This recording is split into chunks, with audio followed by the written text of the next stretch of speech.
সবাইকে স্বাগতম। আজকের পর্বে কম্পাস সিরিয়ালে দেখা যাবে একদম নতুন ইন্টারেস্টিং টুইস্ট। মোনালিসার মুক্তি যখন বারবার কম্পাসের ক্ষতি করার চেষ্টা করছে, তখন কম্পাসও আর চুপ করেনি।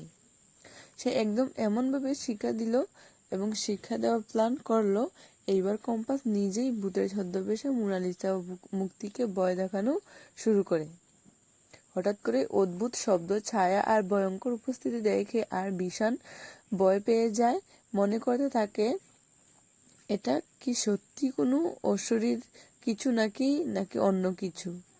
কম্পাস এই কাজ শুধু ভয় দেখানোর জন্যই করেছে না, সে চায় মোনালিসা মুক্তির আসল মুখোশ সবার সামনে বেরিয়ে আসুক, তারা নিজেই নিজেদের ভুল স্বীকার করুক। আগামী পর্বে কি হবে? মোনালিসা কি বুঝতে পারবে এটা কম্পাসের প্ল্যান, নাকি বইয়ে সব সত্যি কথা বলে ফেলবে? কম্পাস কি এভাবেই তাদের বিরুদ্ধে প্রমাণ জোগাড় করবে? জানতে হলে পরবর্তী পর্ব মিস করবেন না। আর আমার ভিডিওটি ভালো লাগলে অবশ্যই একটি লাইক দাও এবং সবার আগে আপডেট পেতে আমার চ্যানেলটিকে সাবস্ক্রাইব করে পাশে থাকো।